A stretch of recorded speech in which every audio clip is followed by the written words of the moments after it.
حمید طویل نے خبر دی انس بن مالک سے کہ نبی کریم صلی اللہ علیہ وسلم 5 ہجری میں اپنے گھوڑے سے گر گئے تھے، جس سے آپ کی پنڈلی یا کندھا زخمی ہو گئے، اور آپ نے 1 مہینے تک اپنی بیویوں کے پاس نہ جانے کی قسم کھائی۔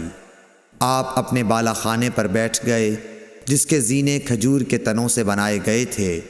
صحابہ مزاج پرسی کو آئے، آپ نے انہیں بیٹھ کر نماز پڑھائی اور وہ کھڑے تھے۔ جب آپ نے سلام پھیرا تو فرمایا کہ امام اس لیے ہے کہ اس کی پیروی کی جائے، پس جب وہ تکبیر کہے تو تم بھی تکبیر کہو، اور جب وہ رکوع میں جائے تو تم بھی رکوع میں جاؤ، اور جب وہ سجدہ کرے تو تم بھی سجدہ کرو، اور اگر کھڑے ہو کر تمہیں نماز پڑھائے تو تم بھی کھڑے ہو کر نماز پڑھو۔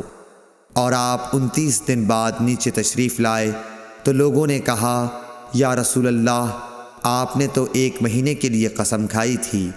آپ نے فرمایا کہ یہ مہینہ 29 دن کا ہے۔ صحیح بخاری حدیث نمبر 378۔